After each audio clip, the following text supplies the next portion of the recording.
ഒരിടത്തൊരിടത്ത് ഒരു കാക്ക ജീവിച്ചിരുന്നു. അവനേതാണ്ട് ജീവിതമൊക്കെ മടുത്ത അവസ്ഥയിലായിരുന്നു. ജീവിതത്തിൻ്റെ ഒരു സന്തോഷവും അവനില്ലായിരുന്നു. ഒരിക്കൽ അവൻ അവൻ്റെ അവസ്ഥയൊക്കെ ഓർത്ത് ഒരു മരത്തിൻ്റെ ശിഖരത്തിലിരുന്നുകൊണ്ട് കരഞ്ഞുകൊണ്ടിരിക്കുകയായിരുന്നു. അതേസമയം ആ മരത്തിൻ്റെ ചുവട്ടിൽ ഒരു സന്യാസി ധ്യാനത്തിലിരിക്കുന്നുണ്ടായിരുന്നു. കാക്ക കരഞ്ഞുകൊണ്ടേയിരുന്നതിനാൽ തൊട്ട് താഴെ ഇരുന്ന സന്യാസിയുടെ കവിളുകളിൽ ഒരു തുള്ളി കണ്ണുനീര് വന്നു വീണു. ഉടനെ തന്നെ ആ സന്യാസി തല ഉയർത്തി മുകളിലേക്ക് നോക്കി. അപ്പോൾ ഒരു കാക്ക ഇരുന്ന് കരയുന്നതാണ് സന്യാസി കാണുന്നത്. അപ്പോൾ ആ സന്യാസി ചോദിച്ചു, എന്ത് പറ്റി ഫ്രണ്ട്, എന്താ ഇങ്ങനെ ഇരുന്ന് കരയുന്നത്? അപ്പോൾ ആ കാക്ക പറഞ്ഞു, ഓ ഞാനേ, എൻ്റെ ജീവിതം വളരെ സങ്കടകരമാണ്. ആരും എന്നെ സ്നേഹിക്കുന്നില്ല. ആളുകൾ എന്നെ ആട്ടിപ്പായിക്കുകയാണ്. ആരും എനിക്കൊരു വക പോലും കഴിക്കാൻ പോലും തരുന്നില്ല. എല്ലാവർക്കും എന്നെ വെറുപ്പാണ്. മരിക്കുന്നതാണ് ഇതിലും നല്ലതെന്നാണ് എനിക്കിപ്പോൾ തോന്നുന്നത്. കാക്ക പറയുന്നത് കേട്ട് കഴിഞ്ഞപ്പോഴേക്കും ആ സന്യാസിയുടെ ഹൃദയം ആ കാക്കയോടുള്ള അനുകമ്പ കൊണ്ട് നിറഞ്ഞു. അദ്ദേഹം കാക്കയോട് പറഞ്ഞു, പ്രിയപ്പെട്ടവനെ, നമ്മൾ എങ്ങനെയാണോ ആയിരിക്കുന്നത് ആ അവസ്ഥയിൽ സന്തോഷിക്കാൻ നമ്മൾ പഠിക്കണം. പക്ഷേ സന്യാസി പറഞ്ഞത് വേണ്ട വിധത്തിൽ മനസ്സിലാക്കിയെടുക്കാൻ അദ്ദേഹത്തിൻ്റെ ജ്ഞാനം ഉൾക്കൊള്ളാൻ ആ കാക്കയ്ക്ക് കഴിഞ്ഞില്ല. അത് പിന്നെയും കരഞ്ഞുകൊണ്ട് തന്നെ ഇരുന്നു. അപ്പോൾ ആ സന്യാസി പറഞ്ഞു, ഇങ്ങനെ സങ്കടപ്പെടല്ലേ, പറയൂ, നിനക്ക് എന്താണ് ആവശ്യമുള്ളത്? എനിക്ക് എൻ്റെ മന്ത്രത്തിൻ്റെ ശക്തിയിലൂടെ നിനക്ക് അത് നേടിത്തരാൻ സാധിക്കും. അപ്പോൾ ആ കാക്ക സന്തോഷത്തോടെ അദ്ദേഹത്തിനോട് പറഞ്ഞു, ഓ തേജസ്വി, എനിക്ക് വേണ്ടി ഒരു കാരുണ്യം കാണിക്കാൻ പറ്റുമെങ്കിൽ എന്നെ ദയവ് ചെയ്ത് ഒരു അരയന്നമാക്കി മാറ്റൂ. ശരി, തീർച്ചയായും നിന്നെ ഞാൻ ഒരു അരയന്നമാക്കി മാറ്റും. പക്ഷേ നീ ആദ്യം അരയന്നത്തിൻ്റെ അടുത്ത് ചെന്ന് അത് സന്തോഷത്തിലാണോ അതോ ദുഃഖത്തിലാണോ ജീവിക്കുന്നത് എന്ന് ചോദിച്ചിട്ട് വരൂ. പോയി ചോദിച്ചിട്ട് വരൂ. നീ വരുന്നത് വരെ നിനക്കായിട്ട് ഞാനിവിടെ കാത്തിരിക്കും. അങ്ങനെ ആ കാക്ക സന്തോഷത്തോടെ അരയന്നത്തെ കാണാൻ അവിടെ നിന്നും പറന്നകന്നു. അല്പനേരം പറന്നു കഴിഞ്ഞപ്പോൾ ഒരു അരയന്നം ഒരു കുളത്തിൽ നീന്തി തുടിക്കുന്നത് കാക്ക കാണുന്നു. ഉടനെ ആ അരയന്നത്തിൻ്റെ അരികിൽ പറന്ന് ഇറങ്ങിയിട്ട് കാക്ക ചോദിച്ചു, ഹോ, എത്ര സൗന്ദര്യമാണ് നിനക്ക്, നീ പാല് പോലെ വെളുത്തിരിക്കുന്നു. എല്ലാവർക്കും നിന്നെ ഇഷ്ടമാണ്. ഈ ലോകത്തിലെ ഏറ്റവും സന്തോഷിക്കുന്ന പക്ഷി നീയായിരിക്കുമല്ലേ? അപ്പോൾ ഉടനെ അരയന്നം സങ്കടഭാവത്തോടെ കാക്കയോട് പറഞ്ഞു, അല്ല ഫ്രണ്ട്, ഞാൻ സന്തോഷവാനേ അല്ല. ഈ ലോകത്തിൽ എത്രയോ തരം നിറങ്ങളാണുള്ളത്. പക്ഷേ എനിക്ക് ആ കളറൊന്നും കിട്ടിയില്ല. വെള്ള ഒരു നിറമേ അല്ലല്ലോ. ഞാൻ വിചാരിക്കുന്നത് ഒരു പക്ഷേ തത്തയായിരിക്കും ഈ ലോകത്തിലെ ഏറ്റവും സന്തോഷിക്കുന്ന പക്ഷി. തത്ത വളരെ കളർഫുള്ളാണല്ലോ.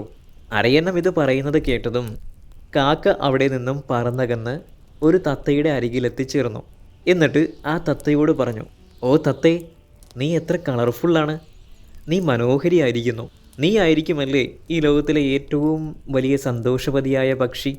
അപ്പോൾ തത്ത ഉടനെ സങ്കടത്തോടെ കാക്കയോട് പറഞ്ഞു, അല്ല ഫ്രണ്ട്, ഞാൻ നീ ഉദ്ദേശിക്കുന്ന പോലെ സന്തോഷത്തിലല്ല.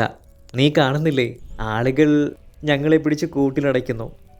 ആളുകൾ എന്നെ പിടിച്ച് കൂട്ടിലടയ്ക്കുമോ എന്ന ഭയത്തിലാണ് ഞാൻ. എന്നിട്ട് തത്ത പറഞ്ഞു, എനിക്ക് തോന്നുന്നത് മയിലായിരിക്കും ഒരു പക്ഷേ ഈ ലോകത്തിലെ ഏറ്റവും സന്തോഷം അനുഭവിക്കുന്ന പക്ഷി. മയിലാണെങ്കിൽ എന്നെക്കാൾ കളർഫുള്ളുമാണ്. തത്ത ഇത് പറയുന്നത് കേട്ടതും കാക്ക അവിടെ നിന്നും മയിലിനെ തേടി പറന്നകന്നു.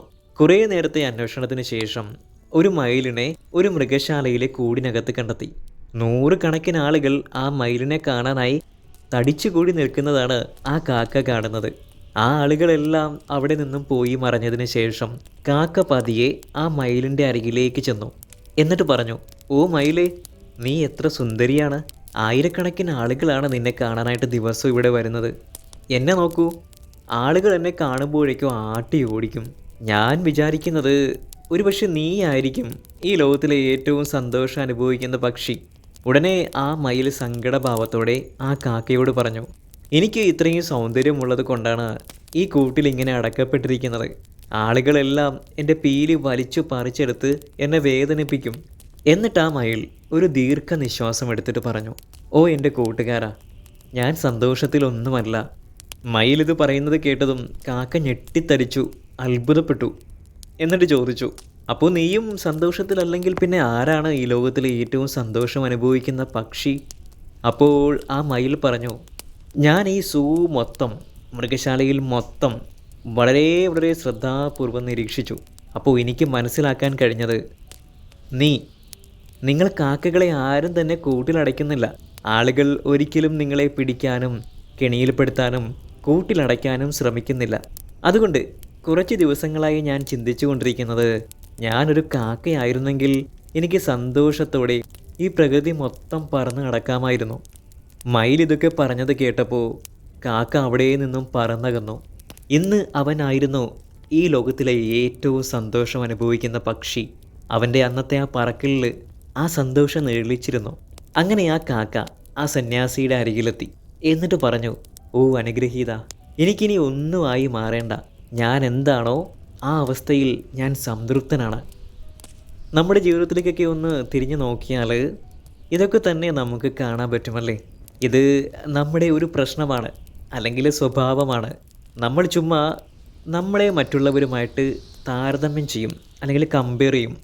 എന്നിട്ട് ചുമ്മാ സങ്കടപ്പെട്ടിരിക്കും. നമ്മളൊരിക്കലും നമ്മൾക്ക് മൂല്യം കൽപ്പിക്കുന്നില്ല. ഇതൊക്കെയാണ് നമ്മുടെ എല്ലാവിധ അസന്തുഷ്ടിക്കും അല്ലെങ്കിൽ സന്തോഷമില്ലായ്മയ്ക്കുമുള്ള യഥാർത്ഥ കാരണമെന്ന് പറയുന്നത്. നമ്മൾക്ക് എന്ത് ഇല്ല എന്ന് നോക്കാതെ നമ്മളെന്താണോ നമ്മൾക്കെന്താണോ ഉള്ളത് ആ ഒരു അവസ്ഥയിൽ സന്തോഷിക്കാൻ നമുക്ക് കഴിയണം. മറ്റുള്ളവരുമായി നിങ്ങൾ നിങ്ങളെ താരതമ്യം ചെയ്യാൻ തുടങ്ങിയാൽ നിങ്ങൾക്ക് ഒരിക്കലും സന്തോഷിക്കാൻ കഴിയില്ല. ഒരു വ്യക്തി ആരാണോ അവൻ ആയിരിക്കുന്ന അവസ്ഥയിൽ സന്തോഷിക്കുന്നത്, അവരുടെ കഴിവുകൾ കണ്ടെത്തി പ്രവർത്തിക്കുകയും ഇല്ലാത്ത കഴിവുകളെയും മറ്റു ബാഹ്യ അവസ്ഥകളെയും കണ്ട് സങ്കടപ്പെടാതെ ഇരിക്കുകയും ചെയ്യുന്നത്, അവരാണ് ഈ ലോകത്തിൽ ഏറ്റവും സന്തോഷം അനുഭവിക്കുന്ന മനുഷ്യർ.